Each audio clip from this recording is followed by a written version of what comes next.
fleet driver training. You guys need fleet driver training? Well, I guess kind of so, because we need it. I got a sign-in sheet, please sign it. I know you're signing several things today, but it just says that you were here. This is, fleet driver training. I've done this training in the past. It's been years since the last time I've done it with Young Williams, but this is kind of like a refocus, a refresher. I don't really know how much I could really teach you about how to drive safely out there, and we're going to talk about a lot of different things, a lot of different scenarios, a lot of things that may matter to you and Young Williams as well. So this is, I'm going to try to be as brief as possible, but welcome participation. I think you guys do participate to learn something more from one of your peers and versus me than sitting up here. So why do you think we need driver training? Other than those three things right here. Why do you think? Liability. Liability. Very, very good answer. Absolutely. That's one of the reasons why we do this, to go back. I actually work for TIS Insurance. We're the broker. We're right there off West Hills. And we've written insurance for Young Williams for years. And that's one of the things that we try to do, is help negotiate better insurance with the carriers out there. And this is one of the reasons why we're doing it, is just to say that, one, it's a good thing that you guys do this. So yeah, you can see vehicle crashes, number one cause of fatalities on the job. It's something, unfortunately, that I have to investigate frequently, is fatalities in regards to motor vehicles. It's very, very unfortunate. Yeah, injuries cost 3 times other than workplace injuries. You know, you've got workers' compensation insurance. I'm sure several of you have been bitten in here, which obviously that's a workers' compensation injury. We've got insurance. We take care of you, try to get you back to work as soon as possible. Same scenario with our vehicles. However, the 3-time multiplier there, pretty self-explanatory. If you hit somebody, yeah, you're gonna have 2 vehicles involved in that, and then obviously any bodily injuries that associated with that. That's also would be deemed, if you get hurt while driving for Young Williams, that would also result into a workers' compensation incident as well. And then exactly what you said, tremendous liability. What type of liability do we have driving a Young Williams vehicle, or you personally for that? A lot. Still me. Now, again, you can answer as much as you want. Other Everybody people else. can answer. I don't, just legal implications, what, like animals transporting. Could be, yes, very good point. Else yeah. Could be animal safety, could be your own personal safety. We've got logos on a lot of our vehicles too, right? Yeah. You think this day and age people could possibly stage an accident? AI. Absolutely. AI. Does anybody here use a dash cam themselves? On my wish list. Right. Yeah. That's on my wish list Yeah. too.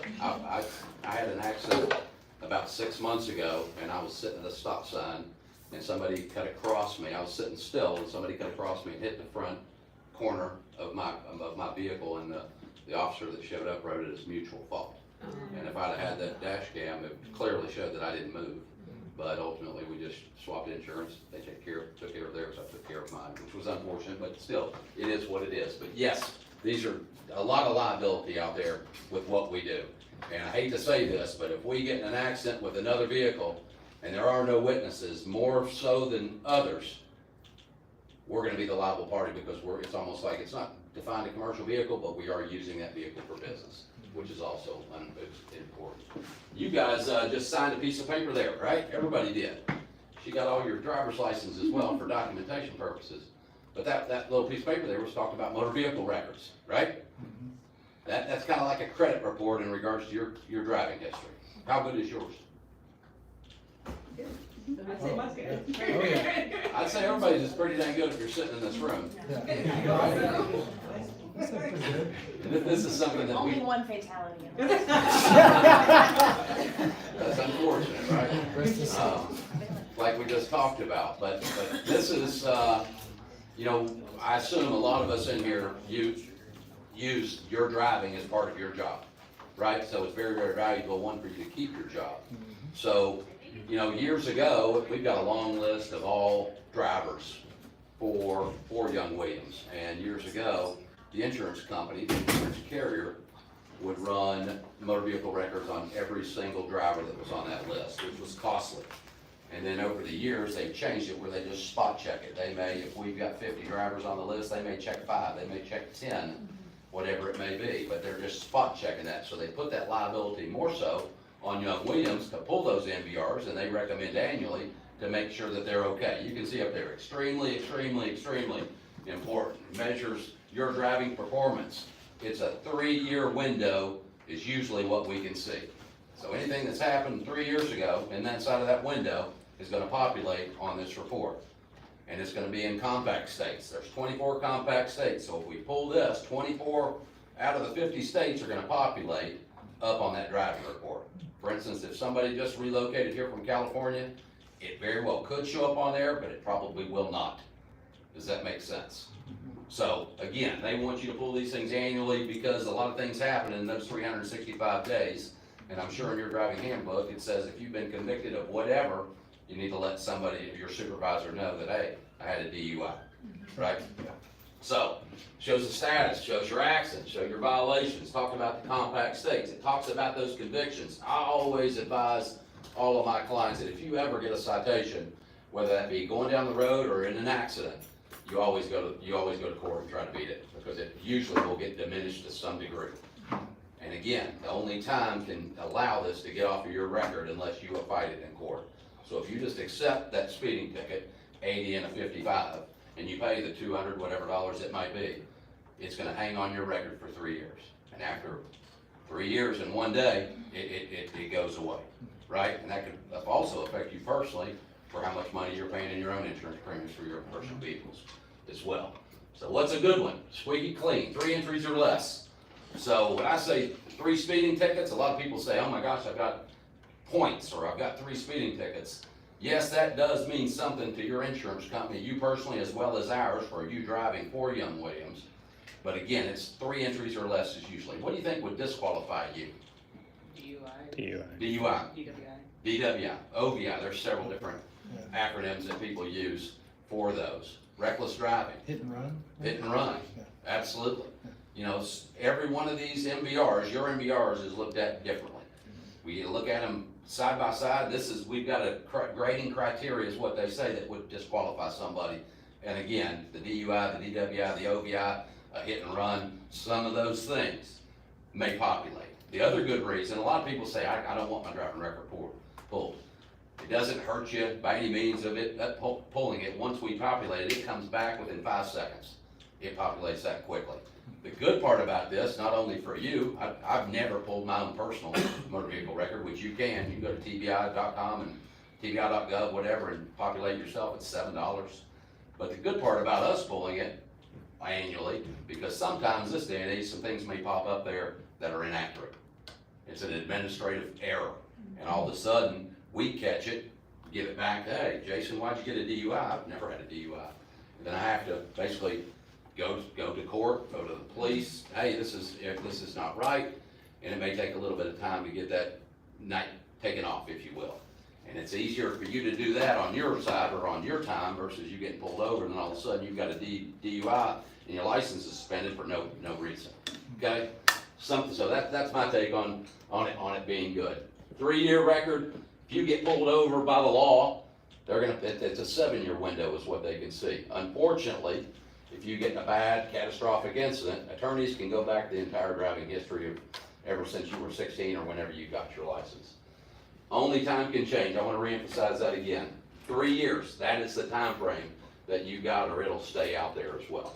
And it shows you who's at fault, who's not at fault. Not going to talk too much about DUIs, but this is pretty standard. They haven't changed it over the years for your first conviction, second conviction, or third conviction, possible seizure of your vehicle if you were to get a DUI as well. I should have taken that slide out of here, but only reason why that slide's on there is because Tennessee is in the top 10 for the most DUIs related fatalities. It's not surprising. I'm not gonna say, I'm not I'm not surprised. Why do you say You ever that? been out Because there I've driving? driven around here. It's Wow, big out drinking here. culture, yeah, big drinking culture. I just drove in from Nashville. Literally just got back in town from Nashville. Yes, I don't disagree with you. Nashville could be taken up of the 276, 150 of those. Or Knoxville for that matter. I'm gonna say Could be Knoxville. taken up. Knoxville. Yeah, I'm gonna say Knoxville. UT is that. students? Yeah. So, not only is this driving good, you know, this driver training's good, it's like, hey, I'm a great driver. Well, that's great that you're a great driver. What's everybody else around you? Yeah. You know, that's the one. You're not, really not necessarily worried about yourself, you're more so worried about everyone else around you. So, how many in here, anybody in here never been in a car accident while driving? 1, 2, 3. Everybody else, all of us have been in an accident? Very good, y'all are great, that's lucky. It's very rare, I think, on Well, Monday now we that you had one asked, we're person. gonna all go. He's manifesting a wreck. Right, yeah, Gonna have a three-way Think of something. accident in the parking lot. when you guys did, when all of us that have had an accident, what was the first accident you ever had? Maybe it was on the accident you ever had. What was the first thing you did after impact? Got out of the car. What'd you do when you got out of the car? I Assess usually the go check on damage. Check, person. yeah. Assess the damage. Assess Very the good. damage. Anybody do anything different? I cussed a lot. Cussed a lot. I got cussed out Very a good. lot. You got cussed out. I called my mom. Oh, yeah, that too, no, that too. I did, I called my your mom. Called your mom. Yeah. Hey, how you doing? Okay? Sorry, I'm gonna be late. A lot of different things. People react differently across the board. It just, a lot of things happen. Cuss, get up, get mad, get out, check on your vehicle, check on other vehicles, check on other people, whatever it may be. What do you think the first thing you need to do when you have an accident? I like that. That's so small, But- don't apologize. But I tell you, what, in the insurance business, that's one thing that we do see, you'll see it right Never here. admit fault. And the reason why we say that is because even in the accident that I led this thing out, when I was sitting at the stop sign and somebody clipped me, the officer wrote up his report as a witness, and he was not a witness, right? So, again, if you are not at fault, and you do have witnesses, try to obtain something from those people. Phone number, something, pictures, we're gonna talk about everything else you need to do. A lot of people would say, hey, I'm gonna call 911, depending upon where you're at, the time of day, believe it or not, after you recollect yourself, somebody's already probably called 911. As many vehicles are out there on that road nowadays. It still doesn't hurt to call 911, hey, I've been in an accident. You see signs now that says move crash scene to the shoulder of the road. In the insurance world, we say do not do that, even if those signs are up there, unless it's on I-40, rush hour, and there's a lot of traffic, and you're concerned that more vehicles could be combined into this accident for your own safety, but you gotta get pictures. I can't emphasize that enough. For young Williams' behalf, your own personal behalf, you gotta get pictures. Years ago, I said this on Monday, years ago when I first started getting into this was kind of right when cell phones were getting going, but we had accident kits in large vehicles, tractor trailers, dump trucks, etc., even in personal vehicles. It was an accident bag. It had it would say like Young Williams accident report. It gave you a list of all the things that you needed to do. There was also a disposable camera in there. Some of you guys may not even know what a disposable camera is. Anybody know what I'm talking about? Oh, yeah. That's My entire childhood is recorded on this. Those were great. It was it was like in a vacuum pack bag, and it had 32 exposures on it. And what we told everybody was, you take 32 pictures. I don't care if you take multiple pictures, but don't bring that camera back with 10 empties on it. With you taking 22. Take 32 pictures of anything and everything. VIN numbers. Everybody know what a VIN number is? It's usually up there. It's right there in the front windshield, driver's side. It's a 16-digit code, I think. Right? License plates, skid marks, anything that could have contributed to your accident. Take those pictures. Now we got cell phones. You can take a video. You can walk around the vehicle for that matter, if that's the way that you choose to do it. But you gotta get pictures. You gotta document this, even if you're at fault. Okay? And one thing that we're running into here in Knox County is, now you may call 911, hey, I've had an accident, I need a police report. We can't come. They won't, yeah. You know? Why? You can try to motivate them. Hey, I work for an employer and this is their car, I need you to come out. You need to swap information. You need to take a picture of that other auto ID card, let them use our auto ID card. If you're okay, let them take a picture of your license, take a picture of their license if you're gonna reciprocate that. But you gotta know who actually was involved in this accident. Some people would, whoever said hit and run, some people will do that because they could be driving on a suspended license or not have any insurance, yes. I do know that they won't respond if there's no injury in the crash. However, you can call teleserve and they will do a report for you, but it will be over the phone, but you will get a police report. Nobody's gonna actually respond boots on the Correct. ground, if you will. Unless there's injuries. Yeah, whatever you could possibly do to obtain something. those pictures, now that they're not responding, those pictures are great. One, for our insurance company to defend us if needed defense, but also try to recuperate some monies or costs associated with the damage that somebody else actually was at fault for. So I think that's kind of self-explanatory. Yeah, we need to obtain everything and anything that we possibly can, but this is critical nowadays. Okay? You get hit driving through Walmart. Probably not gonna respond because it's private property. Now it's almost like everything's private property because they're not gonna respond. Thank you for adding that. So stay calm, no fisticuffs. Some people get out of the car and they wanna fight, or cuss back at you, or you cuss them, whatever it may be. Again, never admit fault, and that, what you said is what a lot of people do say, because it's reactive. Hey, I'm so sorry, you're not at fault, but you're still sorry because you're involved in this incident. Well, they said they were sorry to me, maybe they were at fault. Think about that as well. So produce your license and insurance, protect the scene, cell phone pictures, and the last one up there, never talk to the media. Why do you think that's up there? Never talk to the media. It's a permanent record that anyone can see that can be misconstrued very easily. Absolutely, you got the Can't media. take They got all kinds of editors. Yeah, media likes to do that, right? Oh, yeah. Politics.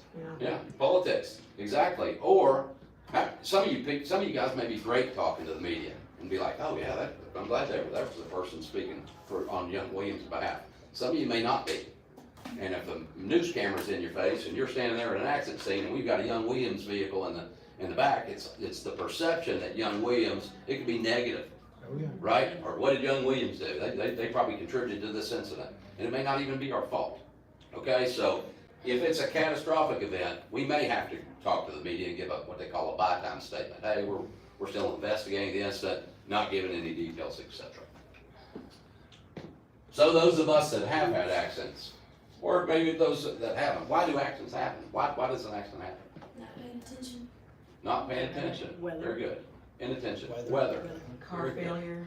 Car failure. Yeah. Awesome. What else? Distraction. Distractions. Stupid Health people. problems. Stupid people. I got that Monday too.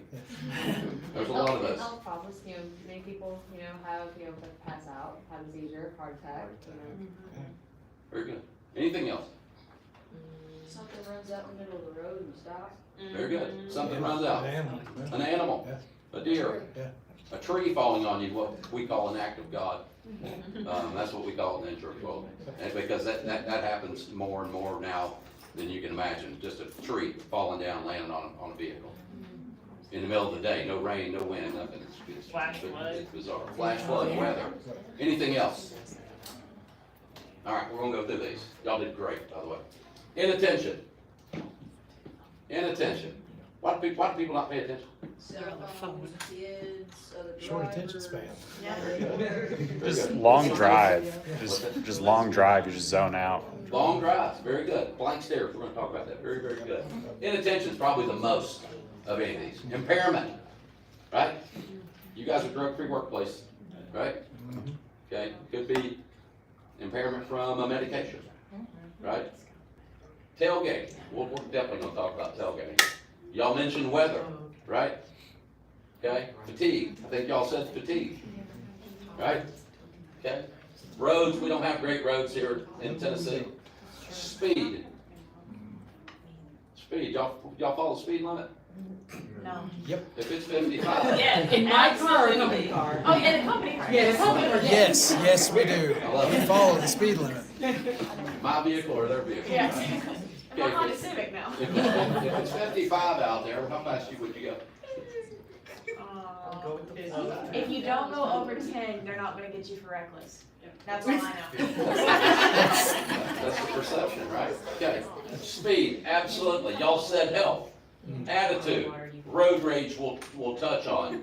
Inexperience, you can imagine how many people are going on the road today, first time ever by themselves. What'd you do the first time you got in a vehicle with your driver's license by yourself? I flipped my car.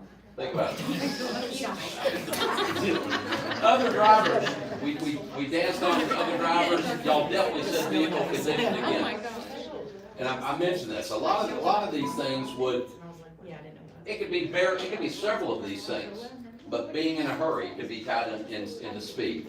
It's almost like this day and age, everybody's in a hurry, right? We gotta be somewhere. and I brought this up on Monday, was if you had to be here, wherever you may have been, it could have been in this building, which wouldn't pertain to you, but if you had to be here at 2:30 today, wherever you were at, I guarantee you probably thought, I need to leave here by 2:10, by 1:55, whatever it is. And if it was 1:55 and you, by the time you left wherever it was and it was 2:05, you were 10 minutes past where you thought you anticipated leaving, what would happen? Start Gotta rushing. go fast. Faster, which ties in a lot of these things right here, right? You're gonna be trying to get here to be on time, which changes your driving behavior, which probably changes other people's driving behavior if they see you, et cetera, et cetera, et cetera. So, you think every accident's preventable? Not everyone. No, I gave you an example of mine, I think mine was definitely unpreventable. The tree falling on a car, you sitting at the stoplight and somebody hits you in the rear end, those are unpreventable accidents. A lot of people say 99% of every accident is preventable, right? We'll talk about something right next. The Smith system, anybody ever heard of Smith's system? This is a program that you can see, it started in 1948, that was in Atlanta, that was built over 5 keys.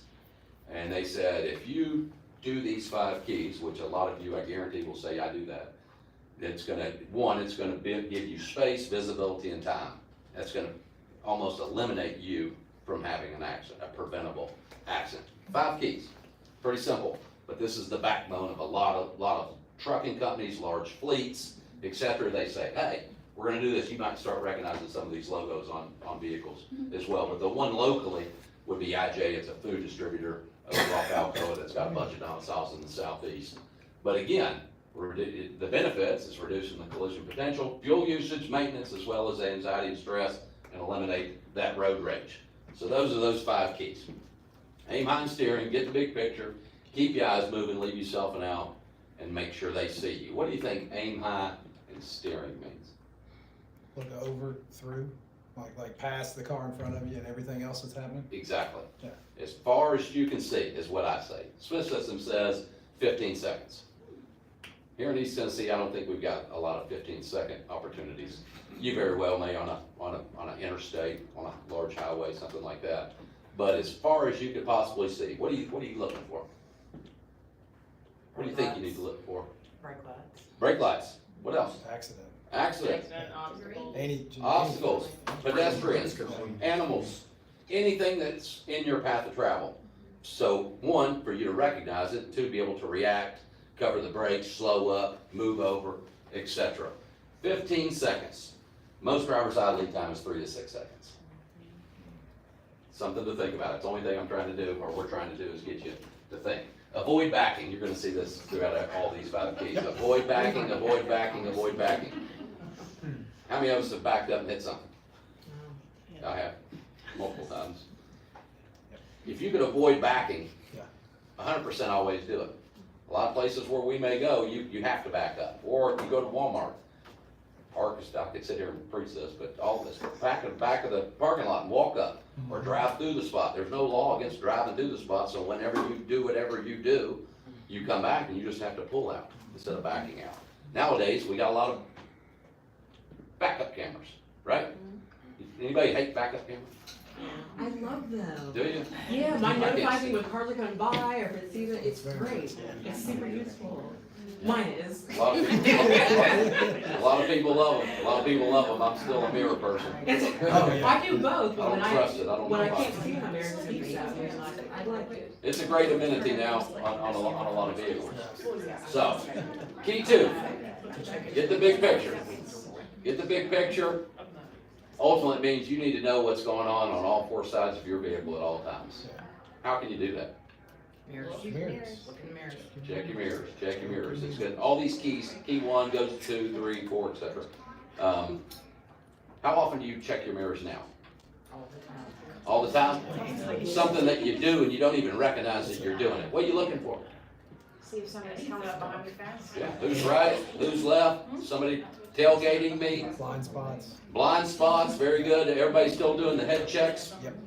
Okay, very, very good. Smith System says you need to check your mirrors every 5 to 8 seconds. Check one of them every 5 to 8 seconds. Check another one every 5 to 8 seconds. You're recognizing, your brain's interpreting this saying, hey, if something abruptly happens in front of you and I just check that mirror on the right and I know I got space, I can go to the right. You're gonna react, bang, go to the right, it's wherever it could be. Proper following distance. What do you think your following distance is? I was always taught it's 1 car length for every 10 miles per hour that you're driving. So like if you're going 30 miles an hour, you don't wanna get within 3 car lengths of the person in front of you. It's not a bad, that lesson that you learned, that's not a bad lesson at all. That was bad. That's a good dad. Smith System says minimum of 4 seconds at all times. And then an additional second for every 10 foot of vehicle that you're driving. So 4 seconds minimum. I like your scenario as well. Most people, it's 2 seconds or less. So if you go back to those causes or contributing factors to accidents, all those things, a distraction and then somebody's following 2 seconds, that's why you see so many rear-end collisions. Would ultimately be somebody following too close, tailgating, or not paying attention, or on that cell phone. I guarantee it. My favorite are the people who pull out in front of big rigs and think that big rig's gonna have the same stopping power as like, a subcompact car. I saw it today coming back from Nashville. That happened right here this morning. They'll cut right in front of it. And slow down. As many And slow miles, down. as many miles I drive, I see a lot of stuff, and that, it makes no sense to me why somebody does that with a tractor trailer carrying possibly 80,000 pounds. Yeah, they like to mess around and find out. All right, so 5 scanning mirrors every 5 to 8 seconds, 4 second minimum following distance, and this is something gold. And in regards to AT&T is somebody local, KUB does this as well, as they put cones out. And cones, initially I was like, oh, that's for visibility. Yes, it's an added benefit to their purpose of doing this. Why do you think they make them put them cones up? So that they have to walk behind their vehicle and get that home before they back up to know there's nothing there. They make them, so what goal means is get out and look. And a lot of large fleets, they put goal on the mirror, or they put it up here in the corner, or they put it real close, a sticker inside the dashboard so they see goal, and that means get out and look. So those cones, what they do is they ultimately make those drivers just go get that, come to the front of the vehicle, go to the back of the vehicle so they can see what's in front and what's in back. It's a great tool. It's a great tool, and then that benefit of letting somebody see those cones as well. So again, know what's around your vehicle. Key 2 goes to key 3 in regards to keeping your eyes moving. Keeping your eyes moving, ultimately, if I look back there and I use the pictures of the board of directors back there, if I look at that long enough, I'm gonna lose all this and I'm gonna go into tunnel vision, right? So I'm gonna lose my peripheral vision, which is so valuable. So if you keep your eyes moving, one, you're not gonna get into tunnel vision. So if I look at those pictures of the board of director or a picture, that's called a fixed stare. I'm fixated on an object and I lose all this. A blank stare, I heard somebody say it earlier when we were talking about contributing factors. A blank stare is something that your mind is thinking about. It could be a wedding, it could be a dentist visit, it could be a positive thought or a negative thought. That I guarantee some of you have left here or left somewhere on your way home, and you get home, you park your car, and then all of a sudden you're like, man, I don't remember passing the Wackles. You're an autopilot. You're an autopilot, right? Because your mind was premeditated thinking of the positive or negative thought or multiple of those. So if you keep your eyes moving, they say that's gonna help minimize that opportunity as well. Avoid focusing on something greater than 2 seconds. Always leave yourself an out. This is something that you gotta work for. Going back to my 4 second minimum following distance, 4 seconds is a lot of space, even here in Knoxville. More than likely, if you leave yourself 4 seconds, somebody's gonna occupy that. And then I promise you, if you take your foot off that gas for a half second, reapply, it's gonna open up, or that person's gonna jump into a different lane or turn off, etc. So, avoid traveling in traffic clusters, always leave yourself an out, surround yourself with space, anticipate the actions of others. That's challenging these days as well. Last one, make sure they see you. A lot of vehicles now, when you turn them on, your headlights immediately come on. Headlights are great for people to see you, right? Every one of our vehicles at Young Williams is equipped with turn signals, right? But you've got to use them as the operator, right? They're useless? I said the first instant message is a turn signal. Oh, the first instant message is a turn signal, you bet. So think about that too. I guarantee somebody, the first accident I ever had, somebody had their blinker on, and I was thinking that they were coming into this gas station, it was a Phillips 66, and I pulled out and they just ran right into me. My fault, I just thought that they just left their blinker on. Yeah. And that was obviously my fault, but I thought that they were coming in, I thought, I was 16 years old when that happened. Achieve eye contact, warning devices, hand signals, make sure they see you, you've got a horn as well, right? Mhm. Two different types of horns, that beep beep and the one that you lay down on. That one changes people's attitude and behavior, etc. as well. Get your eye contact, use your warning devices. If you don't know, don't go. Hence my accent that I just said. Any questions on Smith system? How many of you guys do a lot of these things already? See, most of you, raise your hand, I guarantee it. A lot of people call this class distracted driving, a lot of people call it aggressive driving. That's the definition of it, driving a vehicle while engaging in an activity that has the potential to distract the driver from the task of driving. This is multitasking, right? Not gonna read these, but have you seen any of these things? Oh my God. Third one, no, it wasn't spaghetti, but it was cereal. I did see that. That one was wild, yeah, I was like, Okay, wow. You brought up a good point. Anybody here never eaten while they've driven? We all have. Yeah. Multitasking. Gotta have old fashioned.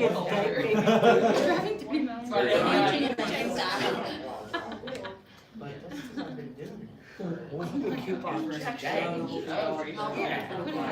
dog, yes. There's so many people that like they ride their little dog like in their laps the entire day. Right? And they usually have the window down, and I'm like, that dog could jump out that window. Do they have candy tug?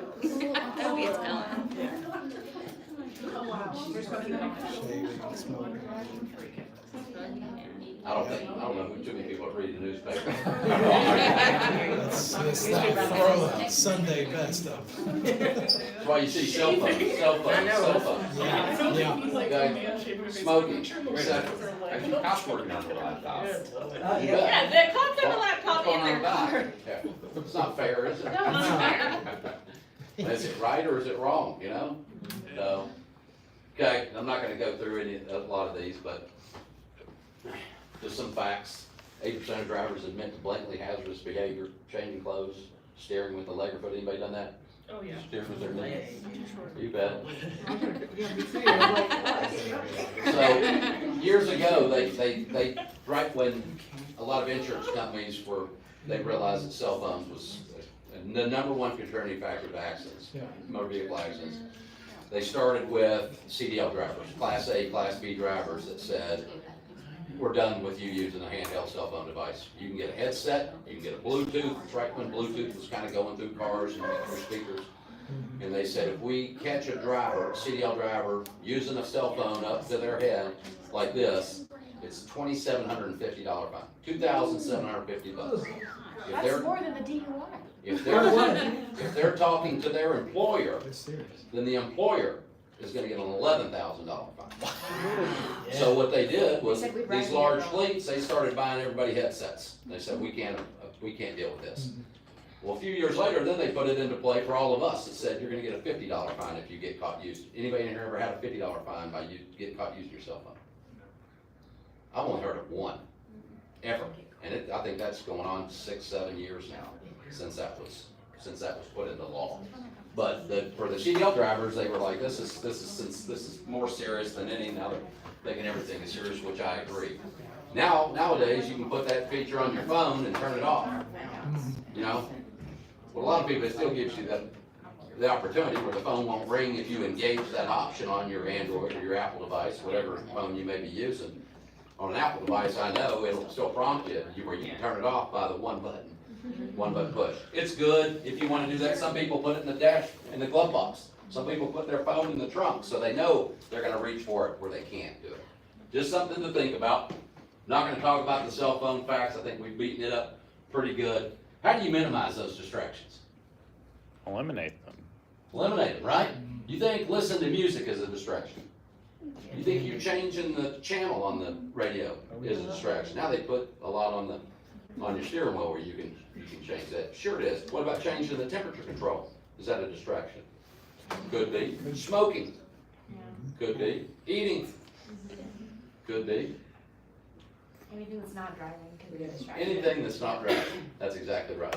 And even if you're not looking at cell phones, going back to those blank stares and fixed stares could be considered a distraction as well. Know where you're going. Preset your radio stations. I guarantee y'all do this already. Okay, share driving responsibilities on long trips. Okay, anybody got this? Anybody got road rage? Yes. I got one hand. That's Oh, all. yeah, I'll get it, depending on the situation. Does anybody in here not have road rage? I get scared. Nope, nope. No, I do not get ready.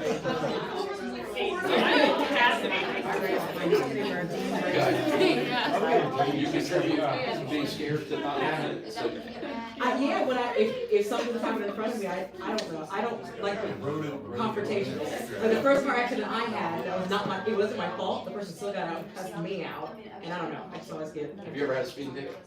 No. Yeah, I figured you would. And again, that's not a bad thing at all. It's like you're never in a hurry. I'm just gonna. That's nice. My objective is getting from here to here, and I'm not gonna let everything else bother me. Okay.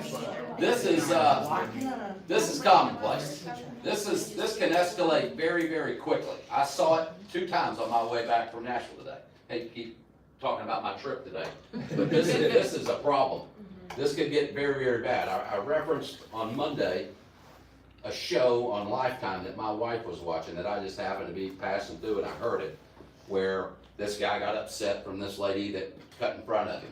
And then he followed her to her house, and then that was his job, or his hobby was to harass this lady, and it escalated very, very quickly, over 48 hours. If this was to happen, road rage was to happen, and you're the victim, I'll say, you're not the aggressor, what do you think you need to do? You can report it. 911, go to a well-public place, if it's at night, well-lit place.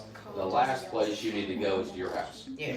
Drive to the police station. 100%. Go to the police station. Go to where there's somebody, a lot of people that hopefully would help diffuse that situation. So they broke it down into different stages. Stage 1, then you can tell me if you got it or not. Speeding and tailgating, weaving in and out, illegal passes on the right. Complaining, rushing, competing. Aaron, a lot of us probably have that. So, Here we go. except 3 of them. Stage 2, yelling, cursing, talking to the car. Providing the burden.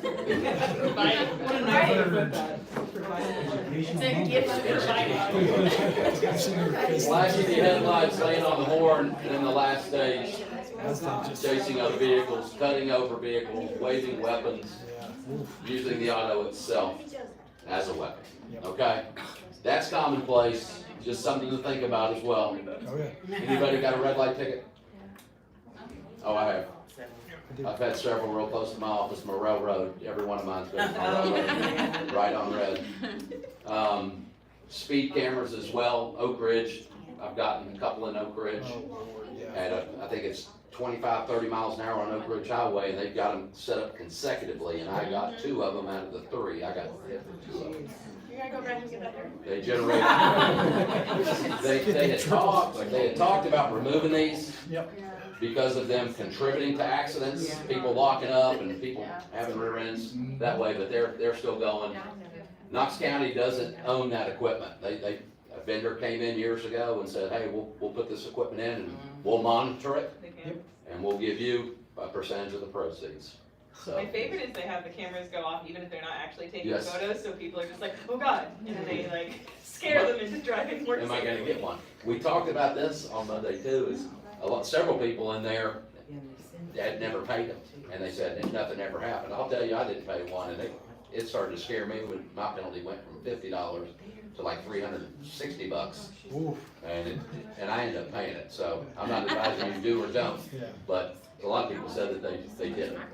Please wear your seatbelts. I'm going to end it on this. Please, please, please wear your seatbelts. The statistics show if you wear it, it's going to keep you inside the vehicle, 1, versus ejecting you. There's still a lot of people that don't wear seatbelts for whatever reason. I think that's more of an older generation that never grew up wearing seatbelts. When I was growing up, we didn't have to wear seatbelts. You rode in the back of trucks or in the back of station wagons, and I know a lot of you know what I'm talking about. They do save lives, they prevent ejection, like I just said, by allowing the body to slow down gradually as well. Any questions? Anybody want to add to any of that? Please make sure you sign that sign-in sheet. Make sure you signed all the Young Williams paperwork. Y'all are great. Thank you for participating. Thank Thank you. Did everyone do the authorization form and get it back to me? Make sure you know what you're.